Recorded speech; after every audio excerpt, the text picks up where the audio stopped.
ঈদের পর থেকে যে নাটক শুরু হয়েছে, ওই নাটকে তো মনে করেন জীবনটা তেরা বেড়া বানায় লাইছি।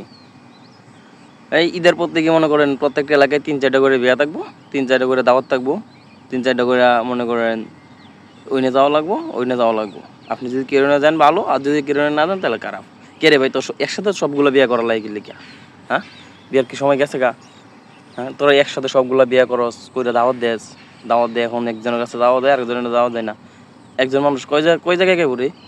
হ্যাঁ, তোরা যে বিয়া করা শুরু করে দিছস, তোরা বিয়া করবি কি সারা বছর কি করস? তোর ঈদের পরই তো সব বিয়ার শুরু হয়ে যায়, চুলকানি উঠে যায় বিয়ার লাগি, ঈদের পরই সব খরচ। ঈদেরকে কি হয়, তোরা এক এক সময় এক এক দিন এক একটা ঘর না, তোরা কি করবি একে দিনে 3-4টা ডেট বলবি, বলে সবগুলো একসাথে দাওয়াত দিবি, জানি না যে মানে এই কারণে দেয় যাতে কেউ নাও যায়, মানে এইগুলো ভূত দিত না। আপনি যদি মনে করেন শুধু আঙ্গুর এলাকায় না, প্রত্যেকটা এলাকায় সেম কাহিনী। আপনি যে এলাকাতে যাবেন ঈদের প্রত্যেকে দেখবেন একটা গেট, বিয়ের অনুষ্ঠান, বক্স, এই সেই বকর চকর কত নাটক।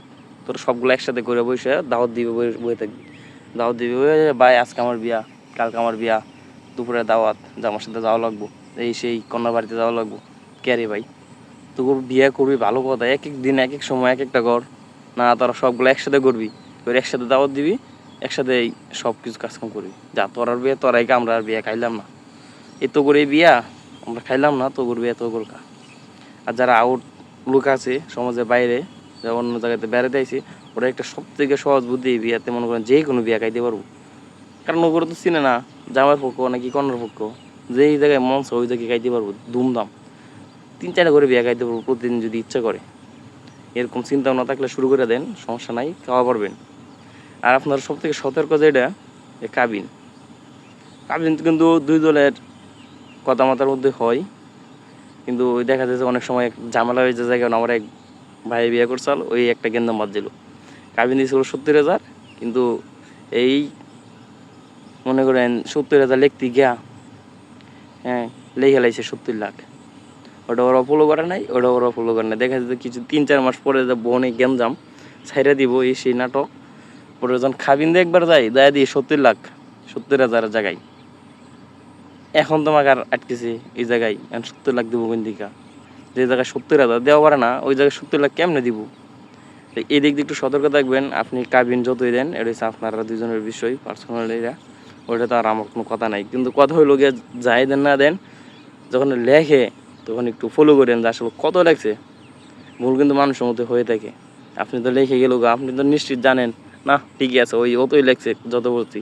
সাপোজ মনে করেন 2 লাখ, 2 লাখে লেখছে, সমস্যা নেই। ওরাও জানে 2 লাখ লেখছে, সমস্যা নেই।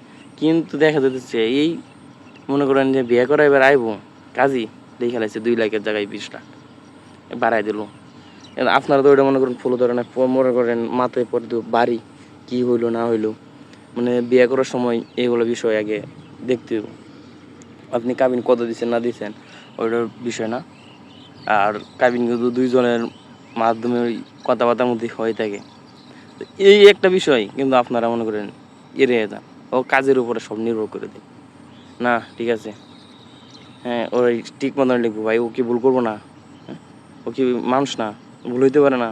পরে মনে করেন দেখা যাচ্ছে কিছুদিন পর একটা গ্যাঞ্জাম লাগিয়ে গেল, এই গ্যাঞ্জামের মধ্যে মনে করেন কাজীরা ডাকলে, হ্যাঁ এই আমি কইছি এত, তুমি দিলাই এত, তখন কই আর লাভ নাই ভাই, তুমি মারি লাও, কাটটা লাও, যাই করো কইরা লাও, কোনো সমস্যা নাই। কিন্তু তোমার যে লেখছে তো লেখছেই। তাই মনে করেন যারা বিয়ে করবেন আর করাইবেন, হ্যাঁ, আপনার মনে সাবধানে থাকবেন, একটু এদিকে একটু ফলো করবেন।